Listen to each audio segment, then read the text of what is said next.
quando você não se conhece, você deixa as situações te guiarem também. E você não está percebendo, às vezes, um mal que está acontecendo com você, e você talvez, se conhecesse melhor, poderia ter freado, poderia ter tomado outras medidas, e você não tomou. Ou mesmo ter prevenido. Né? Quando a gente se conhece, a gente sabe, poxa, olha, essa situação, eu sei que ela vai me levar para o limite. Calma, preciso respirar, preciso pensar como vou lidar com isso, mas é porque você se conhece. Se você não se conhece, você vai e acaba tendo reações que você não quer, e aí o estrago tá feito. Você está ouvindo o Vioral, o podcast da indústria farmacêutica. Não esqueça de se conectar no Instagram, @Vioral, ou então com o nosso host, @Paulo Crepaldi, o PC. Novos episódios todos os dias 5 e 20 do mês em todas as plataformas de podcast. Fique agora com a 4ª temporada do Vioral. Olá, ouvintes do Vioral, estamos de volta com o último episódio da temporada 4, mas vocês sabem, o último episódio é sempre especial. A gente convida uma pessoa para falar sobre a sua vida. O que é importante, a gente está trazendo um tema extremamente relevante nos dias de hoje. Mas que fique claro, ninguém é intocável quando o assunto é saúde mental, e eu tô falando isso mesmo antes da pandemia de Covid-19. E para falar sobre esse assunto, a gente convidou a médica cardiologista e intensivista, que hoje, na verdade, trabalha dentro da indústria, então é colega de vocês. Ela é gerente de treinamento América Latina na Medtronic, a doutora Regina Canzi. Doutora Regina, seja bem-vinda ao Vioral.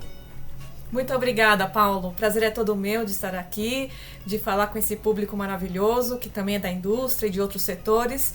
E hoje o tema é muito importante. Regina, antes de mais nada, vou te chamar assim de Regina, tá? Vou tirar o doutora, tudo bem? Ah, por favor, por favor. Maravilha. Regina, você, médica há 20 anos, gerente de treinamento há 5 anos, eu queria começar com essa história mais recente. Como é que é? Você abandonou completamente a medicina, foi para o mundo executivo? Como é que foi essa atração para dentro do mundo executivo? Bom, a minha história é um pouco maluca, porque realmente eu fiz a formação em cardiologia, terapia intensiva, nunca me imaginei na indústria inicialmente farmacêutica, porque eu entrei na indústria pela indústria farmacêutica, até que eu recebi uma proposta, na verdade, uma colega me disse, você não quer participar de um processo, de uma empresa, de uma indústria farmacêutica, para participar na verdade, para o departamento médico? Eu falei, tá bom. E eu comecei o processo.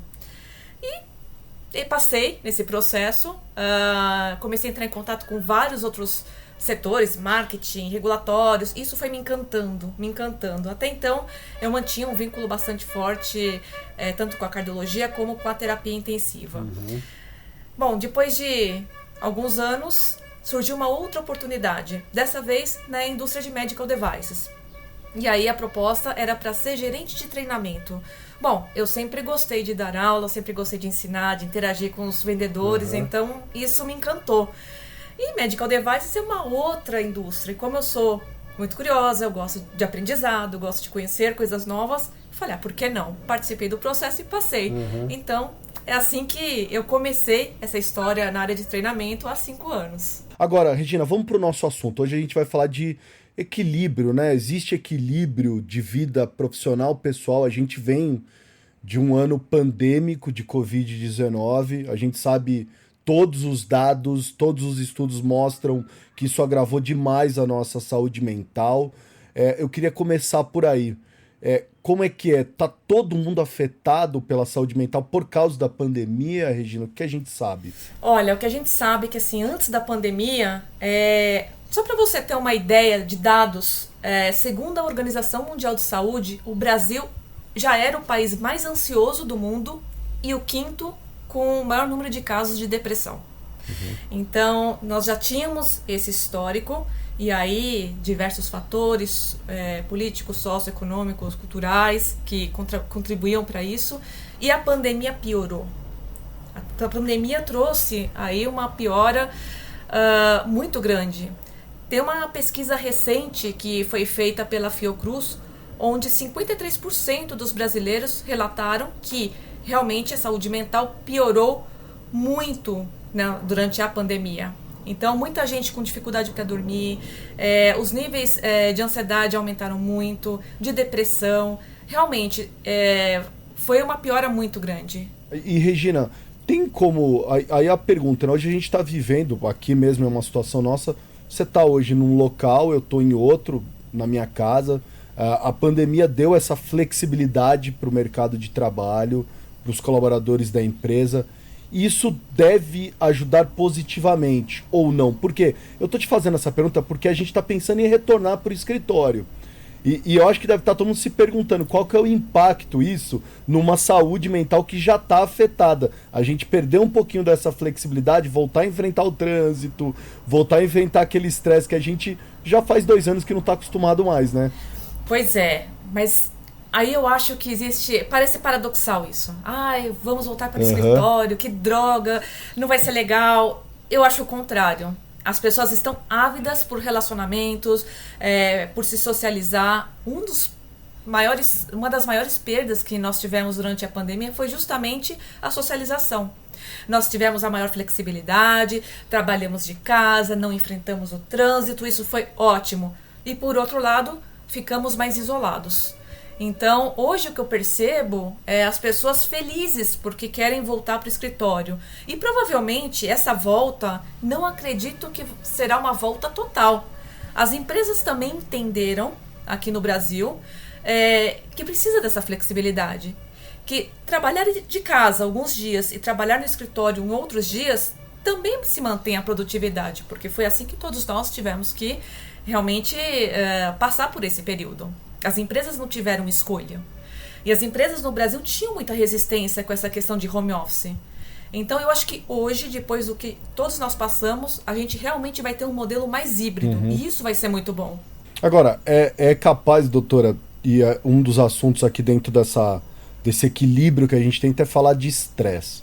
Estresse, eu pelo menos, eu acho super complicado entender assim, quando é muito estresse, quando é pouco estresse. Porque assim, estresse é inerente a todo mundo que trabalha, e a gente que está no mercado de trabalho, a gente sofre pressão, sofre estresse, tem entregas, tem deadlines, tem situações que a gente peça, ou seja, o estresse faz parte e às vezes eu vou até te falar, às vezes até me torna talvez um pouco mais produtivo um determinado nível de estresse. Eu queria começar por aí. E aí, estresse é bom, é ruim? Quando o estresse é ruim, quando o estresse é bom? Bom, primeira coisa é que o estresse é fisiológico. O estresse é uma reação do nosso organismo frente a um desafio.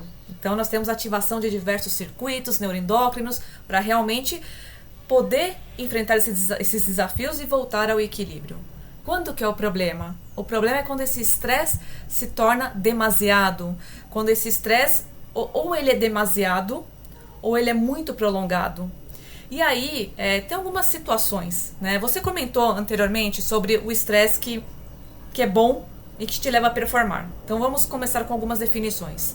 Esse estresse que é bom e te leva a performar, ele se chama eustresse, que é um termo da psicologia.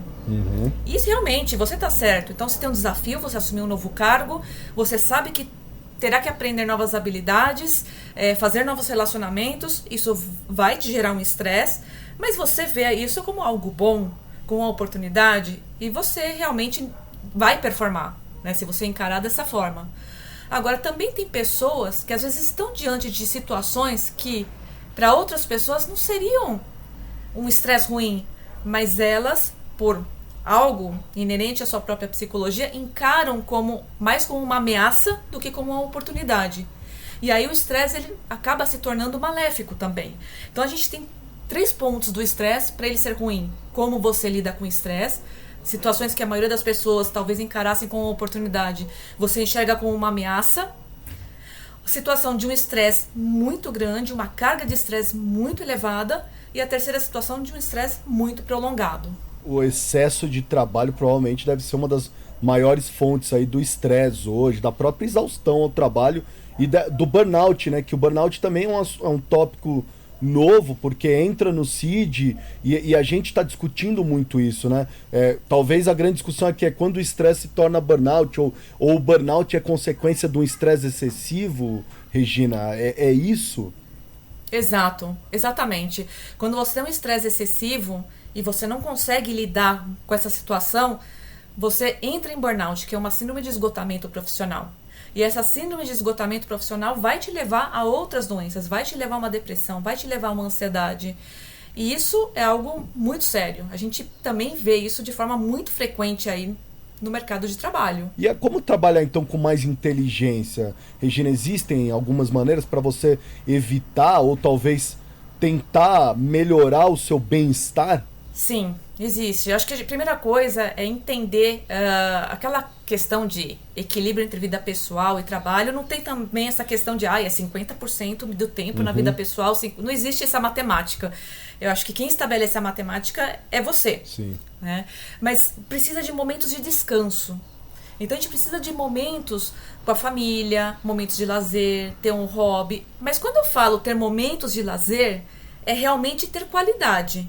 Por quê? Porque tem gente que tem um tempo até interessante que não está trabalhando, mas está com a cabeça no trabalho. Sim. Quer dizer, está totalmente abstraído, não está aproveitando o momento, não está realmente relaxando.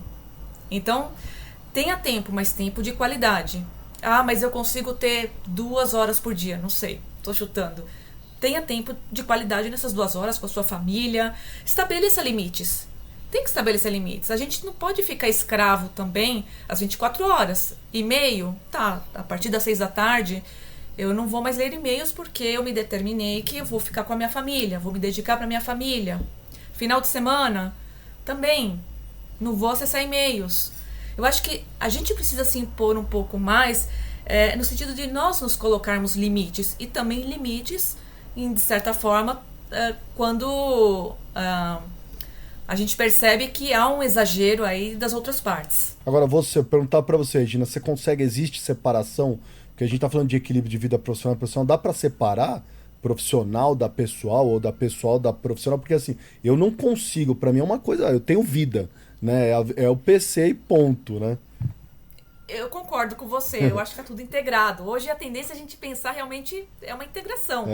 Não dá para separar. Mas a gente pode ter momentos de descanso e momentos que você está mais dedicado, mais focado ao seu trabalho. Né? Uma outra forma também que você falou de lidar com essa questão de ter mais qualidade, de lidar com o estresse, também é fazer exercício físico. A gente precisa se exercitar. Mas só por conta da parte dos benefícios no sistema cardiovascular? Não, para tudo. Para tudo, sabemos que durante o exercício a gente tem aí a liberação de fatores neurotróficos que vão aí melhorar a capacidade de aprendizado, de memória, que tem ações no corpo todo. Então a gente precisa também desse tempo de exercício. A gente também pode fazer uma prática, que é a prática da meditação. Hoje não é tão chamada de meditação, prática mindfulness seria o mais adequado. Que também ajuda a lidar com o estresse, né? Então, você está lá no seu trabalho, como você falou, a gente é um ser integrado. Poxa, dá para parar 5 minutos e fazer mindfulness. Mas eu estou no escritório, onde eu vou fazer? Vai no banheiro, faz no banheiro, 5 minutos. Ajuda. Você pode inserir mais qualidade, um tempo, mesmo que seja pequeno, de descanso, durante o seu próprio dia a dia. E isso vai te dar um retorno positivo. Eu acho que a própria medicina, né, Regina, você que também tá muito médica e sabe disso, a medicina tem olhado muito mais para essa questão holística agora, né? Não olhar mais a doença, mas olhar a pessoa, né, o indivíduo, né? Precisa. Eu lembro que quando eu atendia no consultório de cardiologia, era muito frequente eu receber pacientes que chegavam com a queixa palpitação.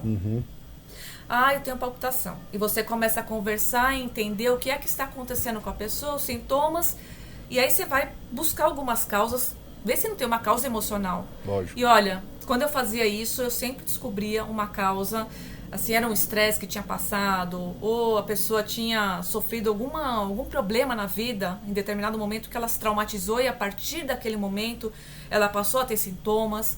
Eu cansei de encaminhar pacientes para psicologia, para fazer acompanhamento, e claro, depois esses pacientes retornavam para mim e realmente eles tinham melhorado muito. Então não era o fisiológico, a palpitação, era só uma manifestação de um problema emocional. E a gente precisa ter essa visão no paciente. A gente não pode ter uma visão, eu sou cardiologista, eu vou olhar o coração, tá com palpitação, vou lá, dou um beta-bloqueador, acabou. Não é assim. Não funciona mais assim. Eu também acho. Você vai se afundando, né? E sem perceber. Porque se você conversar com qualquer pessoa, acho que acredito até você, Gina, a gente acorda, mas a primeira coisa que a gente faz, abre o celular, né? E aí o celular é um caminho sem fim, porque a gente abre o celular, do celular a gente olha o e-mail, do e-mail a gente olha a nossa agenda, e da agenda a gente já engata, e no próprio celular pode engatar uma reunião, pode engatar um call, ou seja, é um caminho sem fim que a gente vai mergulhando, e sem perceber talvez a gente está se sobrecarregando e perdendo essa noção do equilíbrio e a noção de tempo, né? Exato, e por isso que é importante, PC, a gente ter um autoconhecimento e a gente se perceber. A gente precisa saber o que, assim, não fazer as coisas no automático. Quando a gente faz esse tipo de coisa, a gente está no automático. Você acorda, você pega o celular e faz esse ritual. Isso é estar no automático. A gente precisa pensar um pouco mais, poxa, eu tô acordando de manhã, já vou olhar e-mail? Não, deixa eu levantar, tomar um café, sabe? A gente precisa se perceber mais. E autoconhecimento é uma coisa que realmente eu acho que precisa melhorar muito em todos nós. E, Regina, distress é um outro termo que a gente estava falando antes. Você falou do eustress e o distress. Regina, o que é isso? Bom, quando a gente fala do distress, a gente está falando que é um termo da psicologia e da psiquiatria, é um termo que significa o estresse que é ruim. E esse estresse que é ruim, que vai nos fazer adoecer, por isso que ele é ruim, ele pode ser advindo de uma carga de estresse muito grande, ou do estresse muito prolongado, ou de como você lida com o estresse. Então, como no exemplo anterior que nós tínhamos falado da promoção, algumas pessoas encaram como uma oportunidade de crescimento e outras como uma ameaça. Puxa, mas eu vou ter que aprender um monte de coisas, eu vou ter que me relacionar com pessoas que eu não conheço, às vezes pessoas de outros países, e às vezes a pessoa se sente muito mais ameaçada do que entusiasmada para adquirir esse conhecimento, essas habilidades. E ela pode também ir para um distress. Isso é uma situação. Outras situações também podem fazer com que essa pessoa vá para o distress. Então, a forma como nós reagimos às situações da vida também pode nos fazer a viver um estresse crônico. Eu não sei se você já viu esse estudo, Regina. É um estudo da McKinsey que eu acho muito interessante, que ele fala uma coisa. Você como gerente na empresa, ele fala o seguinte, é um estudo chamado Women in the Workplace, agora, de 2021, que fala que as mulheres gestoras são aquelas que mais auxiliam os seus colaboradores, ou seus liderados diretos, ou pares, com apoio ou suporte emocional. Então, se pergunta assim, quem que mais provê suporte emocional? As mulheres estão na frente dos homens. Quem que checa se tá tudo bem com o seu bem-estar, se você tá bem? As mulheres fazem muito mais isso do que os homens, né? Quem que ajuda você a gerenciar a sua carga de trabalho, ter certeza de que ela tá bem distribuída? As mulheres fazem isso muito mais que os homens, né? Quem que te ajuda a navegar nos desafios desse equilíbrio entre vida e trabalho? As mulheres fazem muito mais isso, ou seja, as mulheres são muito mais propensas a ter esse tipo de auxílio aos colaboradores. Você, por exemplo, no mundo das skills, você sente que você faz isso? Você tem esse costume de estar perguntando para as pessoas toda hora, de querer saber? Porque eu acho que isso tem que fazer parte do gestor atual, né? Olhar para o bem-estar das pessoas que você trabalha, né? Eu concordo. Eu não tenho pessoas que se reportam a mim, mas eu tenho os vendedores que participam dos meus treinamentos. E eu me preocupo. Então, eu sempre antes do treinamento, eu preciso entender quem são essas pessoas, o que elas fazem.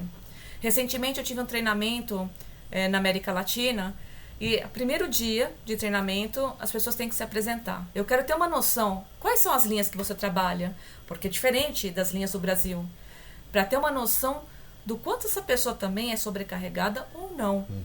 E à medida que eu vou conduzindo o treinamento, sempre vou pedindo feedback. Escuta, tá tudo bem para vocês? Como que tá essa carga?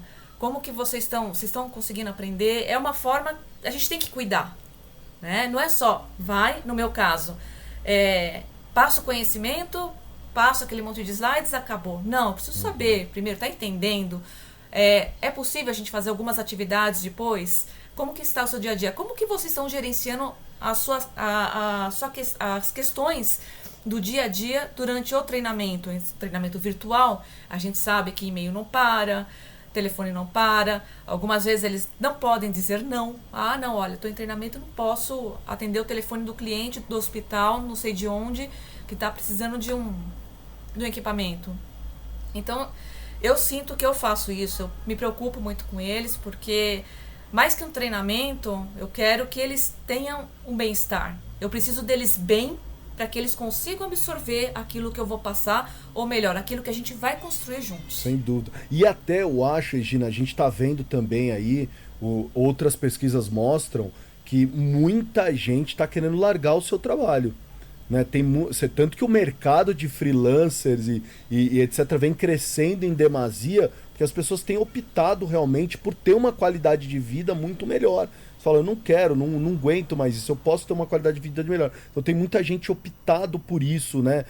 Porque antes a gente tinha, eu acho que se a gente conversar com outras gerações, então pegar as gerações dos meus pais, acredito dos seus também, Regina, tinha muito essa coisa que você tem que se dedicar ao mercado de trabalho e mergulhar a fundo, essa é a tua vida, é o teu sustento, etc, etc. E hoje eu tenho visto que isso tem mudado já nas gerações agora e principalmente nas novas gerações. Você deve sentir isso também, você que está com vendedores que devem ser de novas gerações que estão entrando no mercado de trabalho agora, você deve ter percebido isso, né? Que eles se importam sim.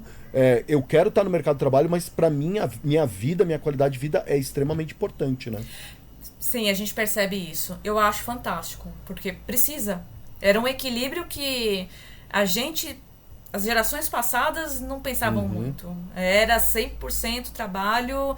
Claro, a gente tem que se dedicar para o trabalho, mas a gente precisa também de qualidade de vida, senão fica difícil, adoece. E eles perceberam isso. Eles perceberam que não vale a pena. Você perde a sua vida pessoal, você perde em relacionamentos.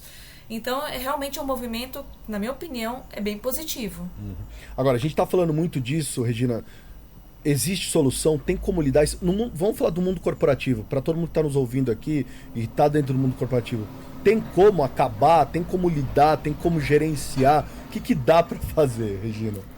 Olha, solução pronta não existe. Seria ótimo se tivesse, mas é tentar lidar da melhor forma possível. Então, realmente, eu acho que a questão de pôr limites, você se pôr limites. Olha, não vou ler e-mail a partir das 6 da tarde, eu vou ficar com a minha família, eu preciso desse tempo, preciso ver meus filhos crescerem. Colocar esse limite também de final de semana. Dedicar um tempo para fazer uma atividade física, meia hora por dia já está ótimo, já ajuda. Praticar a atenção plena, que é a mindfulness, também ajuda. Tudo isso vai aliviando essa carga de estresse. Respirar, olha, parece bobo, né? Parece bobo. Mas quanto mais ansioso a gente fica, mais a gente respira de forma superficial. E, por exemplo, respirar. Você está lá numa situação estressante. Respira. E respira devagar. Então, respira faz 2 inspirações, conta até 4, expira, conta até 8. Isso é importante, isso acalma, isso manda mensagem para o cérebro para acalmar o cérebro. Né? É importante a gente fazer essas pequenas pausas durante o dia. E aí, eu falo, a gente precisa se conhecer. Porque se a gente não se conhece, a gente vai lá e começa a trabalhar. O corpo emite sinais e você não está percebendo. Você só vai perceber quando explode algo. E isso é ruim. E é isso que tem que aumentar nas pessoas, é o autoconhecimento. E perceber não só a parte física, mas emocionalmente. Como é que você está se sentindo? Por que você está se sentindo assim? Parece bobo, mas tem pessoas que não conseguem nomear as emoções que têm. É muita falta de autoconhecimento. Então a gente precisa buscar autoconhecimento. Seja com terapia, seja com ferramentas da internet, que eu acho que tem várias. Parando para pensar e se entender e ver o que está sentindo, botar num papel. Tem várias formas de se autoconhecer. E você falou uma coisa que eu acho super difícil, Regina, que é nomear emoções. Eu até faço convite para os ouvintes do Vioral aqui. Tenta, me diga, a perguntinha simples, como é que você está se sentindo hoje? Eu acho essa pergunta extremamente difícil de responder, Regina.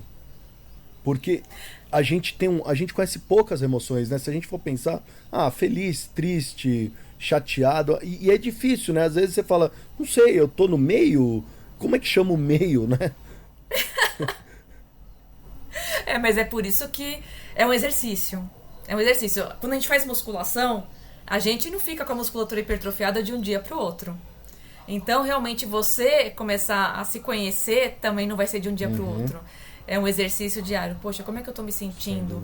Por que eu tô me sentindo assim? É tentar buscar. Isso é importante, porque quando você não se conhece, você deixa as situações te guiarem também. E você não tá percebendo, às vezes, um mal que tá acontecendo com você e você talvez se conhecesse melhor, poderia ter freado, poderia ter tomado outras medidas e você não tomou. Ou mesmo ter prevenido. Né? Quando a gente se conhece, a gente sabe, poxa, olha, essa situação, eu sei que ela vai me levar para o limite. Calma, preciso respirar, preciso pensar como vou lidar com isso, mas é porque você se conhece. Se você não se conhece, você vai e acaba tendo reações que você não quer, e aí o estrago está feito. É verdade, Regina, eu também concordo. Agora, pelo que você me falou, grande parte aí é você ter uma gestão da tua agenda muito bem feita, né? Porque se você for pensar assim, você precisa ter uma agenda muito bem estruturada. Eu acho que esse é um ponto fundamental. Concordo. Planejamento é fundamental. Você tem que ter a sua agenda muito bem estruturada, porque senão também isso vai ser um ponto para gerar estresse.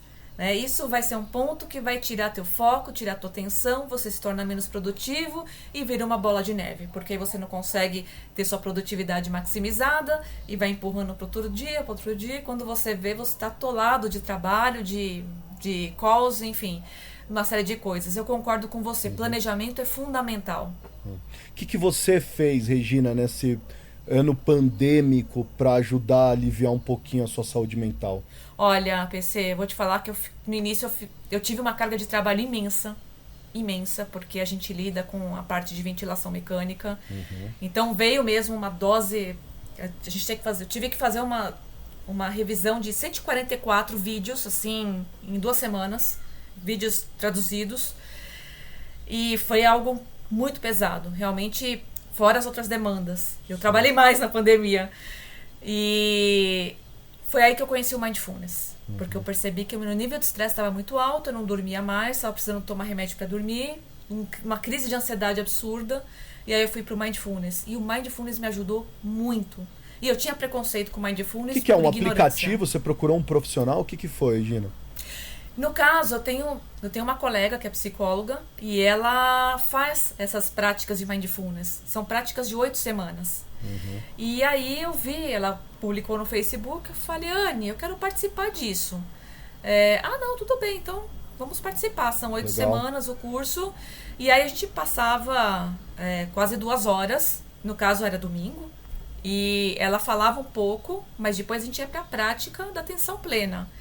E eu vou falar, foi muito bom, muito bom. Eu consegui me conhecer mais, eu consegui melhorar minha qualidade de vida fazendo isso. E também voltei à atividade física, porque eu tinha parado por conta da pandemia. E aí depois de alguns meses eu falei, não dá mais para parar, eu não consigo mais. E eu voltei para atividade física. Isso me ajudou muito também. E eu acho que hoje a tecnologia também facilita muito, né, Dina? Você pode baixar o aplicativo. Como você falou, né, a telemedicina, você pode. Os psicólogos usam muito videochamada para montar esses grupos. Sim. Então, acho, não tem desculpa, né, Regina? Eu acho que a gente tem uma série de, vamos colocar, de devices à nossa disposição, né? Exato. E assim, eu não quero fazer curso, não quero participar de grupo de Mindfulness. Tá bom, tem aplicativos, vários aplicativos que você pode... YouTube também tem práticas de Mindfulness. Assim, hoje a gente tem a internet, que é uma ferramenta extremamente valiosa. É só ter vontade que você acessa o que você quiser. Você tem o conhecimento que você quiser. Então, realmente, hoje não tem desculpa. E com o mundo, assim, como depois dessa pandemia que virtualizou muitas coisas, se você precisa de um atendimento psicológico, também dá para fazer virtual. Olha, só se não quiser é que não vai ter, assim, não vai conseguir melhorar, sabe? Acho que a primeira coisa você tem que querer melhorar, porque as ferramentas a gente tem disponíveis hoje em dia. Verdade. Regina, eu tenho feito uma pergunta para todos os meus convidados em todos os episódios, que é uma pergunta que eu tirei lá do New York Times, e essa temporada a pergunta para todos os convidados foi a mesma, que é, se você soubesse, Regina, que a gente estaria isolado por tanto tempo, o que você teria feito de diferente? Eu não teria parado de me exercitar, eu teria tirado um tempo para mim, para relaxar, porque realmente o início foi muito pesado, e eu praticamente entrei numa espiral assim que eu não saía de tanto trabalho, mas a culpa é minha, porque eu não enxerguei os meus limites. Então, eu deveria ter enxergado os meus limites. Então, hoje eu teria mais atenção com isso. Tá bom, eu vou trabalhar até tal horário, mas eu preciso dessas outras horas para relaxar, para me refazer. Porque não dá para você... As necessidades existem, mas não dá para você ser uma máquina. Então, eu teria, no início da pandemia, freado um pouco mais aí a minha carga de trabalho e não teria parado de me exercitar. Regina, saudade, você é intensivista, tá acostumado com uma rotina completamente maluca a todo momento. Tem saudades? Tenho saudades dos meus pacientes. Eu tenho saudades dos meus pacientes graves. Eu gostava de tratar paciente grave, eu gostava de tratar paciente que não tinha um diagnóstico, que eu gostava de descobrir o diagnóstico. Mesmo meus pacientes da cardiologia também, eu gostava muito dessa interação. E aí, não é... Veja, eu tô momentaneamente afastada da área assistencial, mas é algo que eu cogito em breve retornar.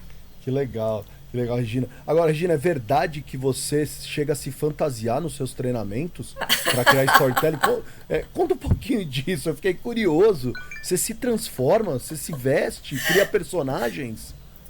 Isso é culpa do Flávio Maneira. O Flávio Maneira dedurou.